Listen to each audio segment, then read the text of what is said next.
Let's speak to Viktoria de Bourbon de Parme, who's in Geneva. She leads the food transformation at the World Benchmarking Alliance. Viktoria, thank you so much indeed for joining us. First of all, why do you think more action is being taken against these meat processing companies who abuse people and the land and damage the environment?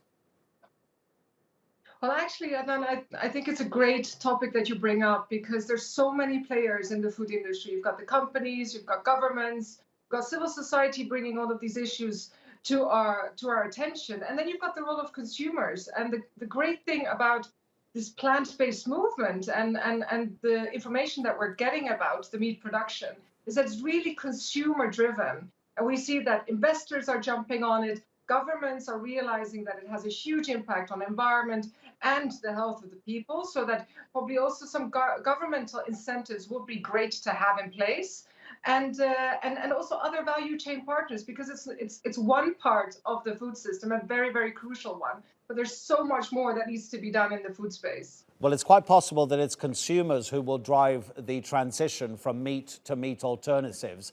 But isn't it part of human nature to actually only confront a problem when the problem is immediate? In other words, I can continue to eat my steaks because the climate crisis isn't coming for another few years.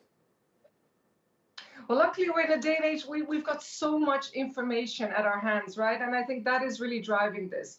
There's great documentaries out there, great campaigns. People are being informed and are knowing what the consequences are of their diets, of their plates, what they put on their table, that it has an impact across the entire world, where it is coming from, what kind of farmers were in the process of making that. So I think that's really driving it, and that's great. But and it's really one of the crucial things.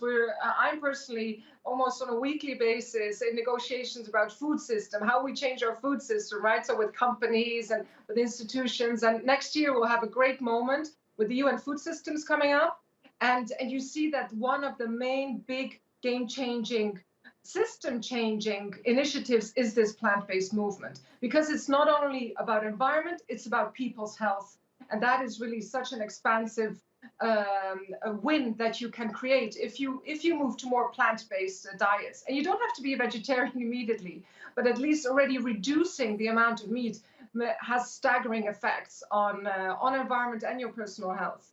Have you personally tasted non-meat meat, if we can say that? I do buy it sometimes in the supermarket, I have to say, but I prefer to go for plain veggies, to be honest.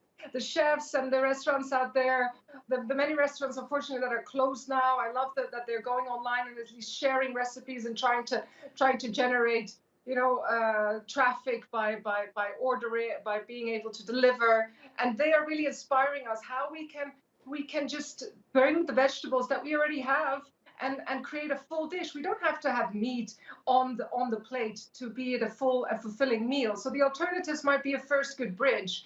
And it's great that investors are really, you see a big chunk of investors flowing into that. But I think on a personal level, it's just great if you can discover some new vegetables every day. Yeah, absolutely. But the thing is, meat is always going to be something. It was like a million, maybe 1.7 million years ago that humans discovered fire, and then meat became really easy, right? Because you could cook it and it tasted better. It was easier to digest. So meat might be with us for a long, long time. So to find an alternative to meat as a replacement is going to be critical. One of the issues I've seen in some of the products that I've investigated is that they're pretty expensive. Many families need cheaper food to be able to feed the whole family.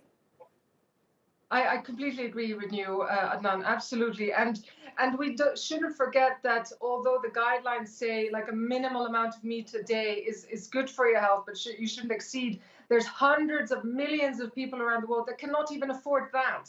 And it's not only about protein. We speak lots about protein alternative. It's about iron, it's about vitamin B12, and it's a great product to transmit those micronutrients that we need, but we don't need it at a massive scale that we in more developed countries are consuming it at the moment. So definitely it needs to be available for everyone, and we really need to reduce just the size, because that's at a ridiculous rate at the moment, and trying to bring a bit more balance globally.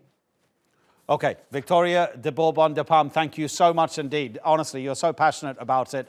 that it really fills me with confidence that the world is moving in the right direction. Take care, Viktoria.